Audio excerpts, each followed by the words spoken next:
हाँ जी बच्चे, आज ਅਸੀਂ ਕਰਾਂਗੇ ਲੇਖ ਰਚਨਾ, ਪੱਤਰ ਰਚਨਾ ਤੇ ਕਹਾਣੀ ਰਚਨਾ।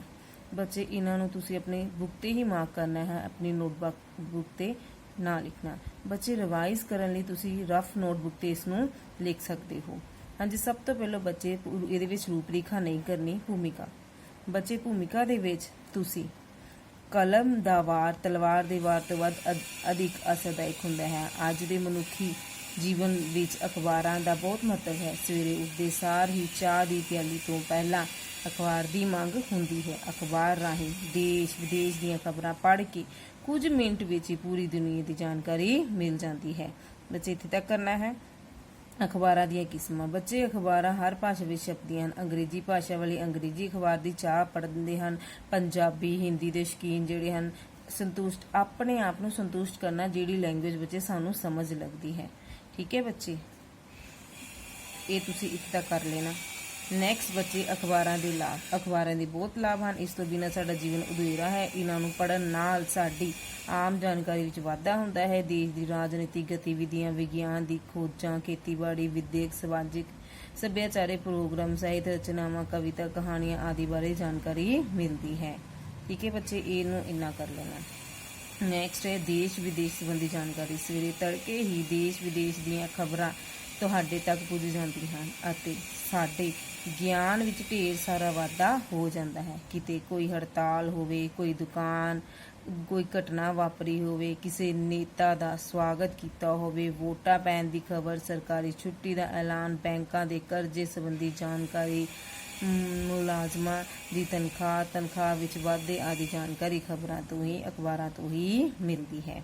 ਠੀਕ ਹੈ ਬੱਚੇ। ਨੈਕਸਟ, ਵਪਾਰਕ ਲਾਭ। ਇਸ ਰਾਹੀਂ ਵਪਾਰਕ ਲੋਕਾਂ ਨੂੰ ਆਪਣੀਆਂ ਚੀਜ਼ਾਂ ਦੀ ਮਸ਼ਹੂਰੀ ਲਈ ਇਸ਼ਤਿਹਾਰ ਵੀ ਦਿੰਦੇ ਹਨ। ਲੋਕ ਅਖਬਾਰਾਂ ਤੋਂ ਸੇਲ ਆਦਿ ਪੜ੍ਹ ਕੇ ਉੱਥੋਂ ਚੀਜ਼ਾਂ ਖਰੀਦਣ ਪਹੁੰਚ ਜਾਂਦੇ ਹਨ। ਠੀਕ ਹੈ ਬੱਚੇ। ਨੈਕਸਟ, ਖੇਡ ਪ੍ਰਤੀਯੋਗਿਤਾਵਾਂ ਸੰਬੰਧੀ ਜਾਣਕਾਰੀ। ਖੇਡ ਜਗਤ ਦੀ ਜਾਣਕਾਰੀ ਤਾਂ ਅਖਬਾਰਾਂ ਦੇ 2-3 ਸਫ਼ੇ ਭਰੇ ਹੁੰਦੇ ਹਨ। ਕਿਹੜੇ ਦੇਸ਼ ਵਿੱਚ ਕਿਹੜੇ ਦੇਸ਼ ਦੀ ਟੀਮ ਨੇ ਜੋ ਮੈਚ ਹੋਇਆ ਹੈ ਉਸ ਬਾਰੇ ਪਤਾ ਲੱਗ ਜਾਂਦਾ ਹੈ। ਕਿਹੜੀ ਟੀਮ ਜਿੱਤੀ ਤੇ ਕਿਹੜੀ ਟੀਮ ਹਾਰੀ, ਇਸ ਬਾਰੇ ਵਿਸਥਾਰ ਨਾਲ ਲਿਖਿਆ ਹੁੰਦਾ ਹੈ। ਠੀਕ ਹੈ ਬੱਚੇ। ਵਿਦਿਅਕ ਜਾਣਕਾਰੀ। ਸਕੂਲਾਂ ਕਾਲਜਾਂ ਵਿੱਚ ਕਰਵਾਏ ਵਿਸਥਾਰ ਨਾਲ ਦੱਸੇ ਪ੍ਰੋਗਰਾਮਾਂ ਬਾਰੇ ਵਿਸਥਾਰ ਨਾਲ ਦੱਸਿਆ ਜਾਂਦਾ। ਜੇ ਕੋਈ ਤਿਉਹਾਰ ਹੋਵੇ ਤਾਂ ਚੰਗੀ ਜਾਣਕਾਰੀ ਦਿੱਤੀ ਜਾਂਦੀ ਹੈ। ਜਦੋਂ ਕੋਈ ਮਾੜਾ ਚੰਗਾ ਹੋਵੇ ਤਾਂ ਉਸ ਬਾਰੇ ਛਪਿਆ ਜਾਂਦਾ ਹੈ। ਰੇਡੀਓ ਟੈਲੀਵਿਜ਼ਨ ਪ੍ਰੋਗਰਾਮ ਸਮੇਂ-ਸਮੇਂ ਦੱਸੇ। ਬੱਚੇ, ਇਹਦੇ ਵਿੱਚ ਬਸ ਇੰਨੀ ਚੰਗੀ ਜਾਣਕਾਰੀ ਦਿੱਤੀ ਜਾਂਦੀ ਹੈ, ਇੰਨਾ ਕਰਨਾ ਹੈ। ਹੋਰ ਬੱਚੇ, ਇਹਦੇ ਵਿੱਚ ਤੁਸੀਂ ਕਾਰਟੂਨ ਪੋਰਸ਼ਨ ਨੂੰ ਐਡ ਕਰ ਸਕਦੇ ਹੋ। ਛਪਿਆ ਹੁੰਦਾ ਹੈ, ਖਾਸ ਮਹੱਤਵਪੂਰਨ ਰੱਖਦਾ ਹੈ, ਕਿਸੇ ਦਿਲਚਸਪੀ ਬਣਾਈ ਰੱਖਦਾ ਹੈ ਕਾਰਟੂਨਾਂ ਦੇ ਰੂਪ ਵਿੱਚ। ਠੀਕ ਹੈ, ਆ ਰਹਿਣ ਦੇਣਾ ਬੱਚੇ।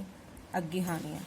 ਹੁਣ ਬੱਚੇ ਦੇਖੋ, ਜੇ ਚੀਜ਼ ਦੇ ਕਿਸੇ ਦੇ ਲਾਭ ਨੇ ਤਾਂ ਉਹ ਤੇ ਨੈਚੁਰਲੀ ਇਹਦੀਆਂ ਹਾਨੀਆਂ ਵੀ ਹੋਣਗੀਆਂ। ਹਾਂਜੀ, ਅਖਬਾਰਾਂ ਦੀਆਂ ਕੁਝ ਕੁ ਹਾਨੀਆਂ ਨਜ਼ਰ ਪੈਂਦੀਆਂ ਹਨ, ਜਿਵੇਂ ਐਕਟਰਾਂ ਦੀਆਂ ਨੰਗੀਆਂ ਤਸਵੀਰਾਂ ਨੌਜਵਾਨਾਂ 'ਤੇ ਬੁਰਾ ਅਸਰ ਪਾਉਂਦੀਆਂ ਹਨ। ਕਦੀ ਕੋਈ ਝੂਠੀ ਖਬਰ ਵੀ ਕਿਸੇ 'ਤੇ ਨੁਕਸਾਨਦਾਇਕ ਸਾਬਤ ਹੁੰਦੀ ਹੈ। ਅਸਲ ਵਿੱਚ ਜਦੋਂ ਅਖਬਾਰ ਦੇ ਮਾਲਕ ਆਪਣੀ ਵਿਚਾਰਧਾਰਾ ਤੇ ਪੈਸਾ ਕਮਾਉਣ ਦੇ ਲਾਲਚ ਅਖਬਾਰ ਛਾਪਦੇ ਹਨ ਤਾਂ ਉਸ ਅਖਬਾਰ ਨੂੰ ਪੜ੍ਹਦੇ ਬਹੁਤ ਸੁਚੇਤ ਰਹਿਣ ਦੀ ਲੋੜ ਹੈ। ਠੀਕ ਹੈ। ਸਵਾਰਥੀ ਨੇਤਾਵਾਂ ਦੁਆਰਾ ਵਿਰੋਧੀ ਧਿਰ ਬਾਰੇ ਕਹੀ ਗੱਲ ਵੀ ਬਖੇੜੇ ਕਰ ਦਿੰਦੀ ਹੈ। ਘਟੀਆਂ ਚੀਜ਼ਾਂ ਦਾ ਇਸ਼ਤਿਹਾਰਬਾਜ਼ੀ ਵੀ ਮੰਦਾ ਅਸਰ ਪਾਉਂਦੀ ਹੈ। ਠੀਕ ਹੈ ਨਾ, ਕਈ ਲਾਭ ਹਨ ਤੇ ਬੱਚੇ ਕਿਸੇ ਚੀਜ਼ ਦੇ ਹਾਨੀਆਂ ਵੀ ਹੁੰਦੀਆਂ ਹਨ। ਠੀਕ ਹੈ ਬੱਚੇ। ਸਾਰਾਂਸ਼ ਦੇ ਸਮੁੱਚੇ ਰੂਪ 'ਚ ਅਖਬਾਰਾਂ ਅਣਗਿਣਤ, ਲਾਭ ਅਣਗਿਣਤ ਅਤੇ ਹਾਨੀਆਂ ਬਹੁਤ ਘੱਟ ਹਨ, ਇੰਨਾ ਕਰਨਾ ਹੈ। ਠੀਕ ਹੈ ਬੱਚੇ। ਅਗਲਾ ਲੇਖ ਬੱਚੇ ਹੈ ਸਵੇਰ ਦੀ ਸੈਰ। ਹੁਣ ਸਵੇਰ ਦੀ ਸੈਰ ਦੇ ਵਿੱਚ ਬੱਚੇ ਆਹੀ ਤੁਸੀਂ ਲਿਖ ਸਕਦੇ ਲਾਈਨਾਂ। ਤੁਸੀਂ ਲਾਸਟ ਕਲਾਸ ਦੇ ਵਿੱਚ ਵੀ ਬੱਚੇ ਸਵੇਰ ਦੀ ਸੈਰ ਕੀਤੀ ਸੀ। ਸਵੇਰ ਦੀ ਸੈਰ ਜਿਹੜੀ ਹੈ, ਸਵੇਰ ਦੀ ਠੰਡੀ ਅਤੇ ਸ਼ੁੱਧ ਹਵਾ ਕਰਦੀ ਤਨ ਮਨ ਨੂੰ ਤਰੋ ਤਾਜ਼ਾ। ਭੂਮਿਕਾ ਵਿੱਚ ਮਨੁੱਖ ਨੂੰ ਸਭ ਤੋਂ ਮਹੱਤਵਪੂਰਨ ਉਸਦੀ ਤੰਦਰੁਸਤੀ ਹੈ। ਤੰਦਰੁਸਤ, ਪ੍ਰਸੰਨਚਿਤ ਅਤੇ ਲੰਬੀ ਉਮਰ ਦਾ ਰਾਜ ਸਵੇਰ ਦੀ ਸੈਰ ਹੈ। ਸਵੇਰ ਦੇ ਵੇਲੇ ਕੀਤੀ ਸੈਰ ਸਭ ਤੋਂ ਵਧੀਆ ਹੁੰਦੀ ਹੈ। ਇਸ ਵੇਲੇ ਚੌਂ ਪਾਸੇ ਸ਼ਾਂਤੀ ਹੁੰਦੀ ਹੈ ਅਤੇ ਪੰਛੀਆਂ ਦੀ ਮਿੱਠੀ ਬੋਲੀ ਕਰਨੀ ਪੈਂਦੀ ਹੈ। ਰਾਤ ਨੂੰ ਛੇਤੀ ਸੌਣਾ ਅਤੇ ਸਵੇਰੇ ਜਲਦੀ ਜਾਗਣਾ ਆਦਮੀ ਨੂੰ ਸਿਹਤਮੰਦ ਬਣਾਉਂਦਾ ਹੈ। ਸਵੇਰੇ ਦੀ ਸੈਰ ਨਾਲ ਬਹੁਤ ਸਾਰੀਆਂ ਬਿਮਾਰੀਆਂ ਤੋਂ ਬਚਿਆ ਜਾ ਸਕਦਾ ਹੈ। ਸਰੀਰਕ ਅਰੋਗਤਾ ਦੇ ਨਾਲ ਨਾਲ ਸਵੇਰ ਦੀ ਸੈਰ ਮਾਨਸਿਕ ਅਰੋਗਤਾ ਵੀ ਪ੍ਰਦਾਨ ਕਰਦੀ ਹੈ। ਲਾਭਦਾਇਕ ਕਸਰਤ। ਸੈਰ ਸਭ ਤੋਂ ਲਾਭਦਾਇਕ ਕਸਰਤ ਹੈ। ਸਵੇਰ ਦੀ ਸੈਰ ਕਰਨ ਨਾਲ ਜਲਦੀ ਉੱਠਣ ਦੀ ਆਦਤ ਪੈਂਦੀ ਹੈ। ਭਾਰਤ ਵਿੱਚ ਗੁਰੂਆਂ ਫਕੀਰਾਂ ਨੇ ਸਵੇਰ ਸਮੇਂ ਅੰਮ੍ਰਿਤ ਵੇਲਾ ਕਿਹਾ ਹੈ। ਜੋ ਅੰਮ੍ਰਿਤ ਵੇਲੇ ਉੱਠਦਾ ਹੈ ਉਸ ਦੇ ਆਨੰਦ ਦਾ ਤਾਂ ਉਹਨੂੰ ਪਤਾ ਲੱਗਦਾ ਹੈ। ਇੱਥੇ ਤੱਕ ਕਰ ਲੈਣਾ ਹੈ ਬੱਚੇ। ਪਿੰਡਾਂ ਦਾ ਖੁੱਲ੍ਹਾ ਵਾਤਾਵਰਨ। ਹੁਣ ਤੁਹਾਨੂੰ ਪਤਾ ਹੈ ਜਿਹੜੇ ਲੋਕ ਪਿੰਡਾਂ ਕਸਬਿਆਂ ਵਿੱਚ ਰਹਿੰਦੇ ਹਨ ਸਵੇਰ ਦੀ ਸੈਰ ਦਾ ਵੱਧ ਆਨੰਦ ਲੈਂਦੇ ਹਨ। ਉਹ ਸਵੇਰ ਲਈ ਖੁੱਲ੍ਹੇ ਖੇਤਾਂ ਵਿੱਚ ਚੱਲ ਪੈਂਦੇ ਹਨ, ਤਾਜ਼ੀ ਹਵਾ ਵਿੱਚ ਖੁੱਲ੍ਹੇ ਸਾਹ ਲੈਂਦੇ ਹਨ। ਖੇਤਾਂ ਦੀ ਹਰਿਆਵਲ ਸਰੀਰ ਨੂੰ ਸਰੂਰ ਦਿੰਦੀ ਹੈ। ਕੁਦਰਤ ਦੇ ਨਜ਼ਾਰੇ ਵੇਖ ਕੇ ਤਾਜ਼ਗੀ ਮਹਿਸੂਸ ਹੁੰਦੀ ਹੈ। ਲੰਬੇ ਸਾਹ ਲੈਣ ਨਾਲ ਫੇਫੜੇ ਮਜ਼ਬੂਤ ਹੁੰਦੇ ਹਨ। ਫੁੱਲ ਦੀ ਮਹਿਕ ਮਨ ਮੋਹ ਲੈਂਦੀ ਹੈ। ਸ਼ਹਿਰ ਵਿੱਚ ਵੀ ਸਾਰੇ ਦਿਨ ਨਾਲੋਂ ਸਵੇਰ ਦਾ ਸਮਾਂ ਹੀ ਸੈਰ ਲਈ ਵਧੇਰੇ ਮਹੱਤਵਪੂਰਨ ਅਤੇ ਲਾਭਦਾਇਕ ਹੁੰਦਾ ਹੈ। ਠੀਕ ਹੈ ਬੱਚੇ, ਇੰਨਾ ਕਰਨਾ ਹੈ। ਨੈਕਸਟ ਤੁਸੀਂ ਬਸ ਇਹਦੇ ਐਂਡ 'ਚ ਤੁਸੀਂ ਇਹਦਾ ਇੰਜ ਸਵੇਰ ਦੀ ਸੈਰ ਸਾਡੇ ਸਰੀਰ ਨੂੰ ਤੰਦਰੁਸਤ ਬਹੁਤ ਮਹੱਤਵਪੂਰਨ ਹੁੰਦੀ ਹੈ। ਇਸ ਦੇ ਨਾਲ ਸਰੀਰਕ ਅਰੋਗਤਾ, ਮਾਨਸਿਕ ਅਰੋਗਤਾ ਵੀ ਮਿਲਦੀ ਹੈ। ਠੀਕ ਹੈ, ਆਲਸੀ ਬਣ ਕੇ ਸੌਣ ਨਾਲੋਂ ਸਵੇਰੇ ਉੱਠ ਕੇ ਸੈਰ ਕਰਨਾ ਆਪਣਾ ਹੀ ਆਨੰਦ ਹੈ। ਇਸ ਤਰ੍ਹਾਂ ਸਵੇਰ ਦੀ ਸੈਰ ਦੇ ਲਾਭ ਲਿਖ ਕੇ ਬਿਆਨ ਨਹੀਂ ਕੀਤੇ ਜਾ ਸਕਦੇ। ਠੀਕ ਹੈ ਬੱਚੇ, ਇਹਦੇ ਲਈ ਇੰਨਾ ਹੀ। ਬੱਚੇ ਤੁਹਾਡੀ ਪੱਤਰ ਰਚਨਾ ਦੇ ਵਿੱਚ ਇੱਕ ਐਪਲੀਕੇਸ਼ਨ ਹੈ ਸਕੂਲ ਦੇ ਮੁੱਖ ਅਧਿਆਪਕਾਂ ਨੂੰ ਸਕੂਲ ਛੱਡਣ ਲਈ ਵਿਨੇ ਪੱਤਰ। ਬੱਚੇ ਸੇਵਾ ਵਿਖੇ ਮੁੱਖ ਅਧਿਆਪਿਕਾ ਜੀ ਜਿਹੜਾ ਸਕੂਲ ਹੈ ਤੁਹਾਨੂੰ ਸਭ ਨੂੰ ਪਤਾ ਹੈ ਬੱਚੇ। ਸਾਡੇ ਸਕੂਲ ਦਾ ਨਾਮ ਕੀ ਹੈ? ਸੋਮਰਸੈਟ ਇੰਟਰਨੈਸ਼ਨਲ ਸਕੂਲ। ਠੀਕ ਹੈ ਜੀ। ਫਿਰ ਜਲੰਧਰ ਸ਼ਹਿਰ। ਠੀਕ ਹੈ। ਨੈਕਸਟ ਬੱਚੇ ਇਹਦੇ 'ਚ ਵਿਸ਼ਾ ਹੈ ਸਕੂਲ ਛੱਡਣ ਦਾ ਸਰਟੀਫਿਕੇਟ ਲੈਣ ਸੰਬੰਧੀ ਸ਼੍ਰੀਮਤੀ ਜੀ ਸਨਿਮਰ ਬੇਨਤੀ ਹੈ ਕਿ ਮੈਂ ਆਪ ਜੀ ਦੇ ਸਕੂਲ 7ਵੀਂ ਜਮਾਤ ਵਿੱਚ ਪੜ੍ਹਦੀ ਹਾਂ। ਮੇਰੇ ਪਿਤਾ ਜੀ ਬੈਂਕ ਵਿੱਚ ਮੈਨੇਜਰ ਹਨ। ਉਹਨਾਂ ਦੀ ਬਦਲੀ ਹੋ ਗਈ ਹੈ। ਸਾਡਾ ਸਾਰਾ ਪਰਿਵਾਰ ਉਹਨਾਂ ਦੇ ਨਾਲ ਦਿੱਲੀ ਜਾ ਰਿਹਾ ਹੈ। ਇਸ ਲਈ ਮੈਨੂੰ ਸਕੂਲ ਛੱਡ ਕੇ ਜਾਣਾ ਪੈ ਰਿਹਾ ਹੈ। ਮੈਂ ਦਿੱਲੀ ਜਾ ਕੇ ਕਿਸੇ ਹੋਰ ਸਕੂਲ ਵਿੱਚ ਦਾਖਲਾ ਲੈਣਾ ਹੈ। ਮੈਂ ਸਕੂਲ ਦੀਆਂ ਫੀਸਾਂ ਆਦਿ ਦੇ ਦਿੱਤੀਆਂ ਹਨ। ਕਿਰਪਾ ਕਰਕੇ ਮੈਨੂੰ ਸਕੂਲ ਛੱਡਣ ਦਾ ਸਰਟੀਫਿਕੇਟ ਦਿੱਤਾ ਜਾਵੇ ਤਾਂ ਜੋ ਮੈਂ ਉੱਥੇ ਜਾ ਕੇ ਆਪਣੀ ਪੜ੍ਹਾਈ ਜਾਰੀ ਰੱਖ ਸਕਾਂ। ਮੇਰੇ ਸਰਟੀਫਿਕੇਟ ਵਿੱਚ ਮੇਰੀ ਖੇਡਾਂ ਵਿਚਲੀਆਂ ਪ੍ਰਾਪਤੀਆਂ ਵੀ ਲਿਖ ਦਿੱਤੀਆਂ ਜਾਣ ਤਾਂ ਜੋ ਮੈਨੂੰ ਇਹਨਾਂ ਦਾ ਉੱਥੇ ਸਕੂਲ ਵਿੱਚ ਲਾਭ ਹੋ ਸਕੇ। ਮੈਂ ਆਪ ਜੀ ਦੀ ਧੰਨਵਾਦੀ ਹੋਵਾਂਗੀ। ਠੀਕ ਹੈ। ਧੰਨਵਾਦੀ, ਆਗਿਆਕਾਰੀ, ਨਾਮ, ਰੋਲ ਨੰਬਰ ਸਭ ਕੁਝ ਲਿਖਣਾ ਹੈ। ਨੈਕਸਟ ਹੈ ਬੱਚੇ ਤੁਹਾਡੀ ਐਪਲੀਕੇਸ਼ਨ ਫੀਸ ਮਾਫੀ। ਸੇਮ ਹੀ ਹੈ ਬੱਚੇ, ਉਹਦਾ ਪੈਟਰਨ ਸੇਮ। ਇੱਥੇ ਬਸ ਤੁਸੀਂ ਆਪਣੇ ਸਕੂਲ ਦਾ ਨਾਮ ਚੇਂਜ ਕਰਨਾ ਹੈ। ਸੋਮਰਸੈਟ ਇੰਟਰਨੈਸ਼ਨਲ ਸਕੂਲ ਜਲੰਧਰ। ਠੀਕ ਹੈ, ਜਿੱਦਾਂ ਮੈਂ ਤੁਹਾਨੂੰ ਪਹਿਲਾਂ ਦੱਸਿਆ ਹੈ। ਵਿਸ਼ਾ ਫੀਸ ਮਾਫੀ। ਨਿਮਰਤਾ ਸਹਿਤ ਬੇਨਤੀ ਹੈ ਮੈਂ ਆਪ ਜੀ ਦੇ ਸਕੂਲ ਵਿੱਚ 7ਵੀਂ ਜਮਾਤ ਦੀ ਵਿਦਿਆਰਥੀ ਹਾਂ। ਮੇਰਾ ਵੱਡਾ ਭਰਾ ਵੀ ਇਸ ਸਕੂਲ ਵਿੱਚ 10ਵੀਂ ਜਮਾਤ ਵਿੱਚ ਪੜ੍ਹਦਾ ਹੈ। ਮੇਰੇ ਪਿਤਾ ਜੀ ਇੱਕ ਛੋਟੇ ਦੁਕਾਨਦਾਰ ਹਨ, ਪਰ ਅਚਾਨਕ ਕਿਸੇ ਕਾਰਨ ਕਰਕੇ ਪਿਤਾ ਜੀ ਦਾ ਕਾਰੋਬਾਰ ਵਿੱਚ ਬਹੁਤ ਘਾਟਾ ਪੈ ਗਿਆ। ਇਸ ਕਾਰਨ ਉਹ ਦਿਮਾਗੀ ਤੌਰ ਤੇ ਬੜੇ ਪਰੇਸ਼ਾਨ ਅਤੇ ਬਿਮਾਰ ਰਹਿੰਦੇ ਹਨ।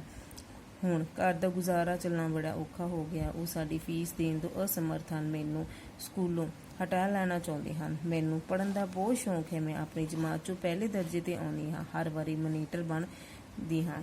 ਮੈਂ ਖੇਡਾਂ ਵਿੱਚ ਵੀ ਕਈ ਮੈਡਲ ਜਿੱਤ ਕੇ ਲਈ ਹਾਂ। ਸੋ ਕਿਰਪਾ ਕਰਕੇ ਮੇਰੀ ਪੂਰੀ ਫੀਸ ਮਾਫ਼ ਕਰ ਦਿੱਤੀ ਜਾਵੇ ਤਾਂ ਜੋ ਮੈਂ ਆਪਣੀ ਪੜ੍ਹਾਈ ਜਾਰੀ ਰੱਖ ਸਕਾਂ। ਠੀਕ ਹੈ, ਇੱਥੇ ਤੱਕ ਤੁਸੀਂ ਕਰ ਸਕਦੇ ਹੋ। ਠੀਕ ਹੈ ਜੀ। ਉਸ ਤੋਂ ਬਾਅਦ ਧੰਨਵਾਦ ਸਾਹਿਤ, ਆਪ ਜੀ ਦੀ ਆਗਿਆਕਾਰੀ, ਜਪਜੀ ਕੌਰ, ਜੋ ਵੀ ਤੁਹਾਡਾ ਨਾਮ ਹੈ ਤੁਸੀਂ ਉਹ ਲਿਖਣਾ ਹੈ। ਠੀਕ ਹੈ ਬੱਚੇ। ਨੈਕਸਟ ਬੱਚੇ ਤੁਹਾਡੀ ਕਹਾਣੀ ਰਚਨਾ ਵਿੱਚ ਲਾਲਚ ਬੁਰੀ ਬਲਾ ਹੈ ਤੇ ਸੱਪ ਤੇ ਕੇਕੜਾ ਬੱਚੇ ਦੋ ਜਿਹੜੀਆਂ ਕਹਾਣੀਆਂ ਹਨ। ਇਹਦੇ ਵਿੱਚ ਬੱਚੇ ਇੱਕ ਵਾਰੀ ਦੀ ਗੱਲ ਹੈ ਕਿ 3 ਡਾਕੂ ਮਿਲ ਕੇ ਇੱਕ ਅਮੀਰ ਵਪਾਰੀ ਦੇ ਘਰ ਡਾਕਾ ਮਾਰ ਕੇ ਬਹੁਤ ਸਾਰਾ ਧਨ ਅਤੇ ਸੋਨਾ ਚਾਂਦੀ ਲੁੱਟ ਲਿਆ। ਉਹ ਸਭ ਕੁਝ ਲੈ ਕੇ ਇੱਕ ਜੰਗਲ ਵਿੱਚ ਜਾ ਬੈਠੇ। ਉਹ ਬਹੁਤ ਖੁਸ਼ ਸਨ ਕਿ ਉਹਨਾਂ ਨੂੰ ਬਹੁਤ ਸਾਰਾ ਧਨ ਮਿਲਿਆ ਹੈ। ਉਹਨਾਂ ਤਿੰਨਾਂ ਨੂੰ ਭੁੱਖ ਲੱਗੀ। ਉਹਨਾਂ ਨੇ ਆਪਸ ਵਿੱਚ ਸਲਾਹ ਕੀਤੀ ਕਿ ਉਹਨਾਂ ਵਿੱਚੋਂ ਕੋਈ ਸ਼ਹਿਰ ਤੋਂ ਜਾ ਕੇ ਖਾਣ ਪੀਣ ਦਾ ਸਮਾਨ ਲੈ ਕੇ ਆਵੇ ਤੇ ਬਾਕੀ ਜਾਣੇ ਉਸ ਦੇ ਵਾਪਸ ਆਉਣ ਤੱਕ ਮਾਲ ਦੇ 3 ਹਿੱਸੇ ਕਰ ਦੇਣਗੇ। ਉਹਨਾਂ ਡਾਕੂਆਂ ਵਿੱਚੋਂ ਇੱਕ ਡਾਕੂ ਰੋਟੀ ਲੈਣ ਲਈ ਸ਼ਹਿਰ ਵੱਲ ਚਲਾ ਗਿਆ। ਪਿੱਛੇ ਰਹਿ ਗਏ 2 ਡਾਕੂ। ਡਾਕੂਆਂ ਨੇ ਸਲਾਹ ਬਣਾਈ ਕਿ ਉਹ ਤੀਜੇ ਡਾਕੂ ਨੂੰ ਖਤਮ ਕਰ ਦੇਣ ਤੇ ਸਾਰੀ ਦੌਲਤ ਉਹਨਾਂ ਦੀ ਦੋਹਾਂ ਦੀ ਹੋ ਜਾਏਗੀ। ਉਹਨਾਂ ਨੂੰ ਜਾਨੋਂ ਮਾਰਨ ਦੀ ਸਲਾਹ ਬਣਾਈ। ਉੱਧਰੋਂ ਰੋਟੀ ਲੈਣ ਗਿਆ ਡਾਕੂ ਨੇ ਸੋਚਿਆ ਕਿ ਖਾਣੇ ਵਿੱਚ ਜ਼ਹਿਰ ਮਿਲਾ ਦੇਵੇ ਤੇ ਉਹ ਡਾਕੂ ਨੂੰ ਖਤਮ ਕਰਕੇ ਸਾਰੀ ਦੌਲਤ ਮਾਲਕ ਆਪ ਬਣ ਜਾਵੇਗਾ। ਉਸਨੇ ਇਵੇਂ ਹੀ ਕੀਤਾ, ਖਾਣੇ ਵਿੱਚ ਜ਼ਹਿਰ ਮਿਲਾ ਦਿੱਤਾ। ਜਦੋਂ ਤੀਜਾ ਡਾਕੂ ਰੋਟੀ ਲੈ ਕੇ ਪੁੱਜਾ ਤਾਂ ਉਹਨਾਂ ਨੇ ਉਹਨਾਂ ਦੋਵਾਂ ਉੱਤੇ ਤਾਵਾ ਬੋਲਤਾ ਅਤੇ ਉਸ ਦਾ ਗਲਾ ਦਬੋਚ ਕੇ ਮਾਰ ਸੁੱਟਿਆ। ਫਿਰ ਉਹ ਵੀ ਦੋਵੇਂ ਰੋਟੀ ਖਾਣ ਲੱਗ ਗਏ। ਰੋਟੀ ਖਾਂਦੇ ਸਾਰ ਹੀ ਜ਼ਹਿਰ ਉਹਨਾਂ ਦੇ ਖੂਨ ਵਿੱਚ ਰਲ ਗਿਆ ਤੇ ਉਹ ਵੀ ਉੱਥੇ ਢੇਰੀ ਹੋ ਗਏ। ਉਹਨਾਂ ਦੀ ਲੁੱਟੀ ਹੋਈ ਧਨ ਦੌਲਤ ਅਤੇ ਸੋਨਾ ਚਾਂਦੀ ਉਹਨਾਂ ਦੇ ਕੋਲ ਹੀ ਪਏ ਹੋਏ ਸਨ ਤੇ ਉਹ ਤਿੰਨੋਂ ਬਦਨਸੀਬ ਡਾਕੂ ਮੌਤ ਦੀ ਚਾਦਰ ਵਿੱਚ ਲਪੇਟੇ ਰਹੇ ਸਨ। ਸਿੱਖਿਆ, ਬਹੁਤਾ ਲਾਲਚ ਵਿਨਾਸ਼ ਦਾ ਕਾਰਨ ਬਣਦਾ ਹੈ।